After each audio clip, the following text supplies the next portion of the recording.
Good morning, everyone. It's great to see you guys. I've got a selection of questions here for us today, so let's just jump into it. In your opinion, how important is it for me as a new entrepreneur to possess or learn sales skills in order to start and or begin growing my company? Well, I would say that as a new entrepreneur, whether you have quote-unquote sales skills or not, you better have a good plan on how you're going to make sales.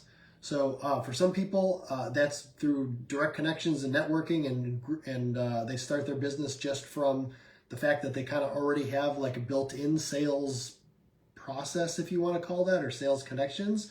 Or those folks who just start out literally from scratch and say, hey, I'm going off in that direction and I'm going to use like a formal sales process or sales skills to get to where I'm going. Regardless if you're on either side of that equation or somewhere in the middle, you're going to need to have some sort of sales plan.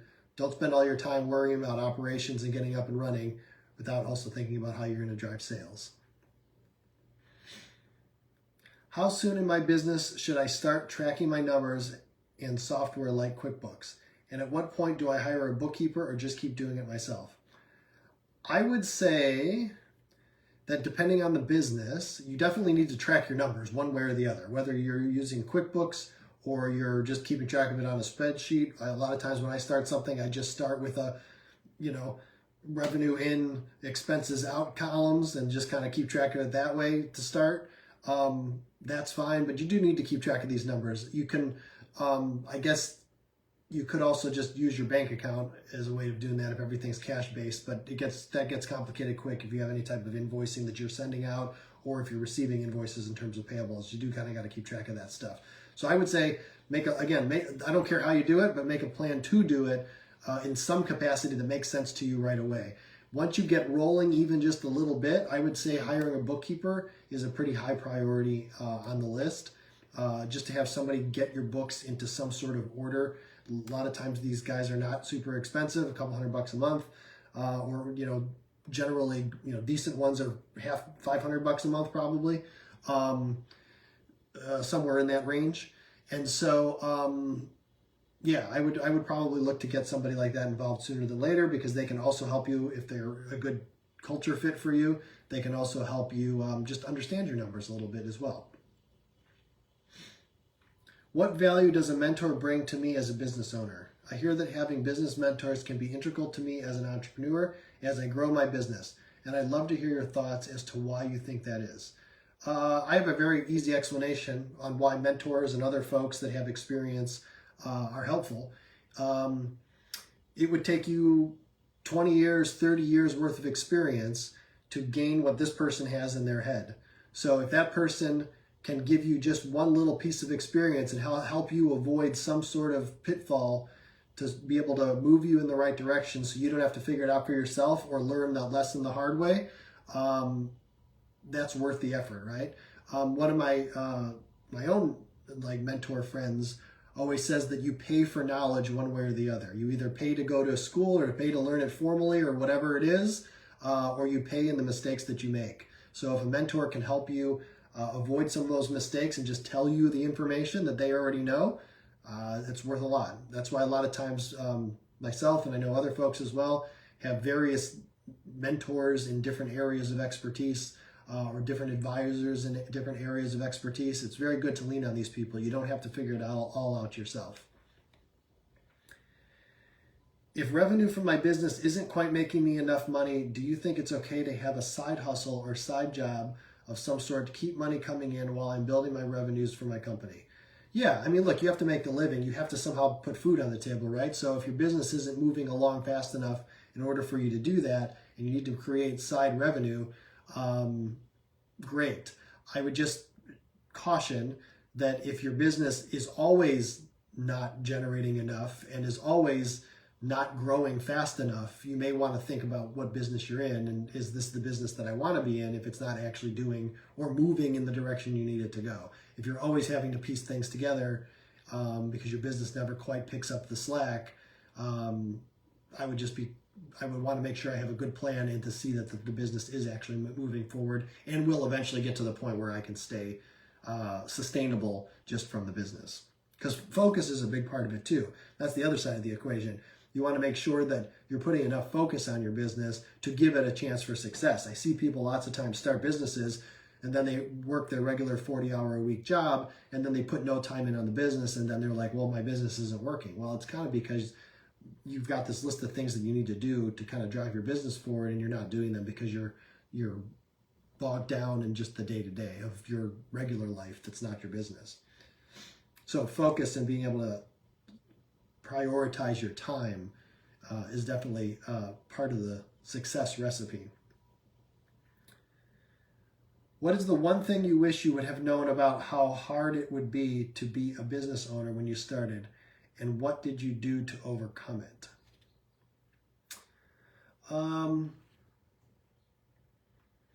I would say for me, the big thing to learn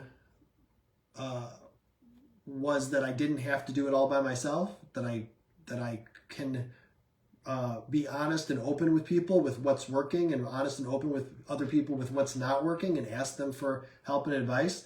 Sometimes I meet people who I'm just amazed at their candidness in kind of what their situation is, and then asking for help. That's something that I've had to learn, because I grew up in an entrepreneurial family that's kind of culture, I guess you could say, was, hey, we can do it ourselves sort of way, which to some degree, of course, we could, and I could. But I found that I became much more successful and enjoyed my life and entrepreneurial experience a lot more once I kind of gave that up and was like, you know what, when I need help with something, I'm not going to be shy about asking. I spent so much time doing admin work and producing and delivering the product for my customers that my business revenues are suffering. How do I get more sales when I don't have the time to go out and not network and do the selling activities? Yeah, that's a great question. That's the entrepreneurial curse right there, right? You do the work, you don't focus on sales, then you don't have enough work, so then you have to flip back over to sales and try to drive work. Now you've got work again, so then you focus on the work and not driving sales, and you flip back and forth like that, and you never make any progress. So how do you break that routine? What I would suggest, the first thing you should do is take all of your, call it $15 or $20 an hour activities, and prioritize those into a list. And basically say, these are the things I'm going to get rid of first in my activities, my operations, my accounting, my whatever it is in those different kind of operational things. Take those activities, they're $15, $20 items that you can hire someone for $15 or $20 to do them, and get them to do them, to buy yourself more time to focus on sales. Because at the end of the day, with sales and revenue is really the lifeblood of the company. If you don't have that, you don't have anything. So you do have to have some established system, whether it's your own time or somebody even that you hire, or part of the process of sales that you hire. You've got to have that machine running, driving sales all the time. I've started to hire my first few team members, and it seems so difficult to get people to be as passionate about my business as I am. How do I get people to believe in the company as much as I do in order to grow? People will probably lots of times, most of the time, not be as passionate as you are, even if they're passionate about the business. I guess no one will be as passionate about it as you are. They will always be one step down from you at the very best. So what I would say for most people is you can't rely on them being passionate for your business, and that's why they're going to do a good job for you. You have to have good established systems and processes, and have a good culture by design. If you do those kind of systems, processes, and have a good culture, now you've got people who are a good fit for you culturally because they fit into your model, and then their systems and processes allow them to succeed within the business. Without giving them some sort of structure, their quote-unquote passion can only produce so much for you. And again, they're not going to be as passionate as you are, so there will be a point where they're going to be like, hey, I don't know what to do, or I can't get, they're not going to just keep going. You've got to kind of give them something to hang their hat on, something that they can say, okay, I understand what my job is, I understand what the deliverables are, I understand what's being asked of me. All of that structural stuff sets them up for success, and sets them up to feel like that they're successful and that they're contributing and that they're helping grow the business. That's where the passion will come from too, because then now they feel like they're part of something. So yeah, it's those systems and underlying structure that actually allows for that passion to really develop. My team members keep coming to me for guidance on every single decision. How do I get them to start thinking for themselves and not having to come to me for every little thing? I've got so much to do and my mind is elsewhere, and I just want them to do their job. How can I get them to make their own decisions? Yeah, a big part of that, again, systems and process. You've got to create a structure that they generally know what they're supposed to do. And then really the only time they should be coming to ask you a question is if their situation is outside of that regular range of stuff that you've already kind of laid out. It's also worth mentioning that sometimes people just get into the habit of that. They hire someone and the person gets used to asking them questions, and then the entrepreneur just is used to giving them the answer, and then it just becomes this back and forth that's just kind of how they're set up. So what I would recommend, if you feel like that's the situation you have, you just gotten into this habit of whatever, when they ask you a question, ask them, well, what do you think we should do? And then they'll say, well, I don't really know. That's why I'm asking you. I'll be like, but if I wasn't here, what would you ask? What would you do? How would you handle this? And then ask them that a couple times, get them to kind of like drill in on what they think they should do. And then get to the point where you can just say, yeah, yes, there's your answer. So get them to give you the answer. That would be that would be the goal. Because now you're training them to kind of think through it themselves and ask the question, well, how would I handle this?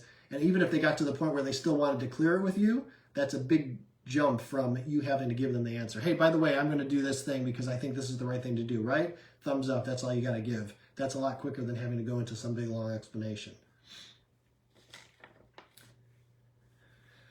Oh, how do I figure out how much I should pay myself and how I should pay myself as I am putting all my money back in the business? Do I pay myself just enough to pay my own personal bills, or do I put myself on a steady salary? How do I know how much to invest back in the company?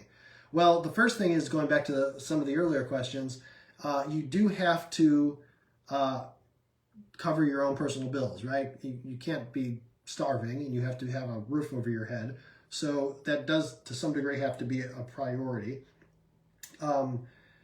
That said, you really only should pay yourself as minimal as possible to accomplish that. If there's any way that you can,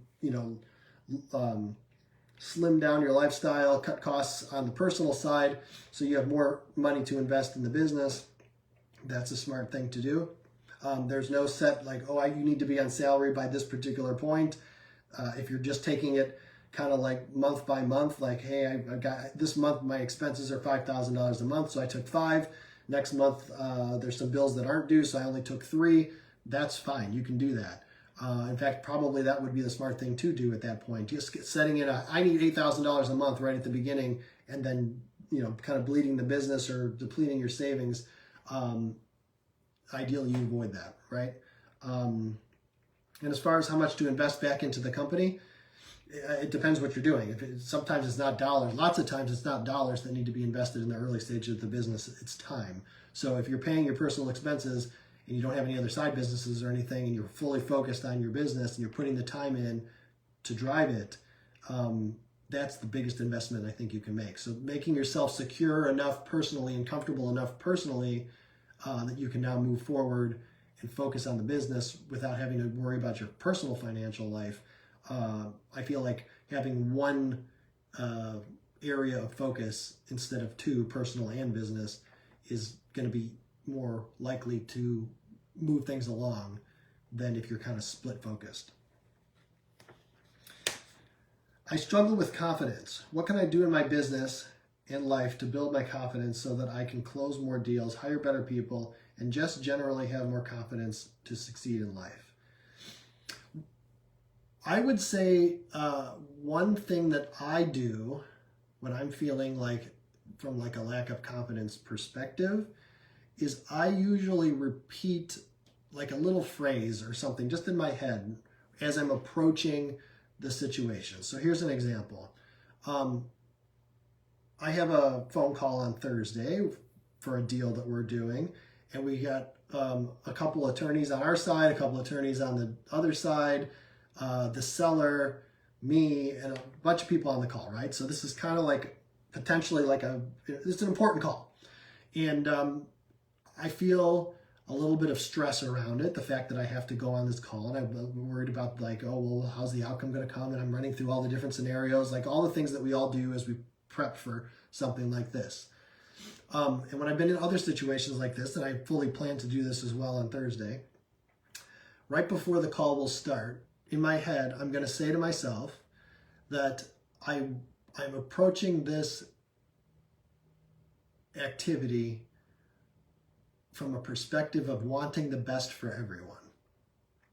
Because when I believe that I want the best for everyone, because I do, it allows me to go into that situation from that place where I feel comfortable and confident in what I'm actually trying to accomplish. I'm not trying to necessarily work for the very last dollar in the situation or get to the some particular stressful output, whatever.